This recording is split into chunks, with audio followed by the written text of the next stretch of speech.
Bonjour tout le monde, dans cette vidéo nous allons étudier l'objectif ainsi que les modalités et les limites de la politique européenne de la concurrence. Alors l'objectif de la politique européenne de la concurrence, c'est avant tout de préserver la concurrence en contrôlant les pratiques des entreprises et des États membres selon 5 modalités. Première modalité, sanctionner les ententes. Je rappelle qu'une entente, c'est un accord entre entreprises qui va avoir pour objectif ou effet d'empêcher, de restreindre, de fausser la concurrence. Autrement dit, des entreprises vont décider secrètement de s'entendre sur un prix commun, elles vont décider de limiter leur production, de se répartir les marchés, et tout ça, bien évidemment, ça va être négatif, puisque ça va en fait diminuer le surplus du consommateur. Donc les institutions européennes, on pense surtout en fait à la Commission européenne, vont intervenir mais ex post. Ex post, ça veut dire qu'elles vont intervenir une fois qu'elles auront constaté l'entente, d'accord? Et si entente il y aura bien évidemment des sanctions financières exprimant un pourcentage du chiffre d'affaires qui seront prononcées, mais également une politique de clémence pour là où les entreprises qui vont dénoncer l'entente. Comme exemple, on peut donner en 2021 la Commission européenne qui a sanctionné plusieurs banques, UBS, Barclays, HSBC, etc., parce qu'en fait, elle s'était entendue sur le marché d'échange pour certaines opérations. Donc au total, plus de 340 millions en fait, de sanctions financières à la clé. Deuxième modalité d'intervention, donc le fait de sanctionner les abus de position dominante. Un abus de position dominante, c'est tout simplement en fait des entreprises qui vont profiter de leur situation de position dominante, l'exploiter abusivement, et cela aura pour corollaire donc un effet restrictif de concurrence sur ce marché. Pareil, ici, les institutions européennes, donc bien évidemment toujours la Commission européenne, va intervenir ex post, autrement dit, une fois qu'elle aura constaté l'abus de position dominante, elle va le sanctionner avec à la clé des sanctions financières en pourcentage du chiffre d'affaires. Donc là, classiquement, on prend comme exemple Google. Par exemple, en 2017, la Commission européenne avait sanctionné Google pour avoir abusé de sa position dominante qu'elle détenait en fait sur le marché des moteurs de recherche dans 13 pays en fait de l'espace économique européen. D'accord. Quelques années plus tard, la sanction a été confirmée et Google a dû payer un peu plus de 2 milliards d'euros en fait de sanctions financières. Troisième modalité d'intervention, donc la surveillance des concentrations.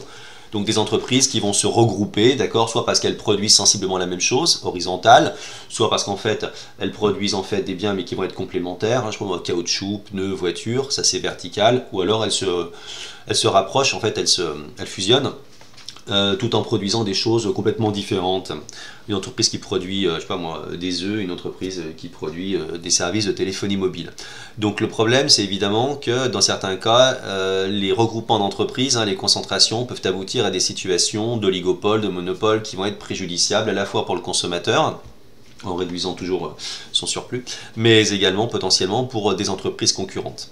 Donc là, les institutions européennes vont intervenir ex ante, ça veut dire qu'elles vont intervenir avant même que la concentration n'ait lieu. Autrement dit, les entreprises qui désirent se regrouper vont déposer un dossier et la Commission européenne va accepter, interdire ou demander éventuellement quelques petits aménagements. D'accord. Ce fut le cas en 2019 par exemple, quand la Commission européenne a interdit la fusion entre le français Alstom et l'allemand Siemens, au prétexte que cela risquait d'aboutir à une hausse des prix en fait dans le domaine ferroviaire. Quatrième modalité d'intervention, surveiller les aides versées par les États. Donc une aide, c'est une subvention en fait, d'accord. Mais le problème, c'est que si les États de certains pays aident leurs entreprises, automatiquement, c'est déloyal par rapport aux entreprises des autres pays, donc c'est pas bien, quoi.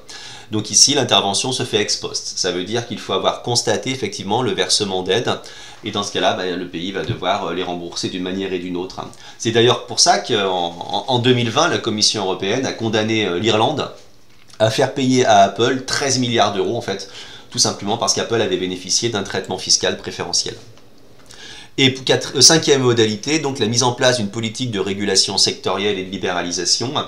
Donc dans le cas présent, il faut savoir que la régulation sectorielle a pour objectif de favoriser la concurrence, d'accord. Donc on va parler par exemple de libéralisation, ça veut dire qu'en fait il y a des secteurs, des marchés qui vont être ouverts à la concurrence alors qu'ils ne l'étaient pas auparavant. Et on considère que cette ouverture à la concurrence va être positive, notamment en termes de prix pour les consommateurs. Comme exemple, pour que vous compreniez mieux, en 1997, le marché des télécoms en France s'est ouvert à la concurrence. 10 ans plus tard, c'est le marché de l'électricité. En 2021, c'est Trenitalia, donc au niveau des trains, qui a pu faire circuler ses trains sur Paris-Lyon, etc. Bon, là c'est bien toutes ces modalités, mais dans les faits quand même, elles se heurtent à certaines limites, faut pas se mentir. Tout d'abord, la régulation sectorielle, le fait d'ouvrir à la concurrence, de libéraliser, ok, ça part d'une bonne intention, sauf que la plupart du temps, on se rend compte que on peut aboutir à des hausses de prix, tout simplement parce qu'en fait, on aura quelques entreprises sur le marché, hein, notamment dans le domaine de l'électricité, du transport ferroviaire, où les prix ont tendance à augmenter plus rapidement que l'inflation. Deuxièmement, la Commission européenne fait preuve d'une certaine rigidité, voire psychorigidité à ce niveau-là, hein. En fait, au sein de l'Union européenne, on s'impose des règles en matière de concurrence, mais le problème c'est qu'on est un petit peu les seuls à les respecter, hein. Les Chinois et les Américains ont beaucoup moins de scrupules. Ils s'imposent des règles et puis quand ils n'ont pas envie de les suivre, ils les contournent et allez hop, ils sont contents. Résultat, ils s'en sortent plutôt pas trop mal au niveau économique, hein. Nous, au niveau européen, on a mis en place une politique de la concurrence, on veut plus bouger, hein. Ça se passe bien, ça se passe mal, c'est pas grave, on applique les règles, hein. Et ce côté psychorigide, on va pas se mentir, c'est quand même assez problématique, hein. Et pour terminer, la politique européenne de la concurrence est problématique également dans le cadre des plateformes numériques, hein, parce que en fait vous avez certains géants du numérique qui vont proposer leurs services donc sur internet, hein, d'accord, dans un pays donné, mais ils vont localiser leur siège social dans un autre pays, donc ils pourront ainsi bénéficier de taux d'imposition plus faibles, et donc finalement ça crée une sorte de concurrence déloyale et ça prive certains États de recettes fiscales, et ça c'est problématique.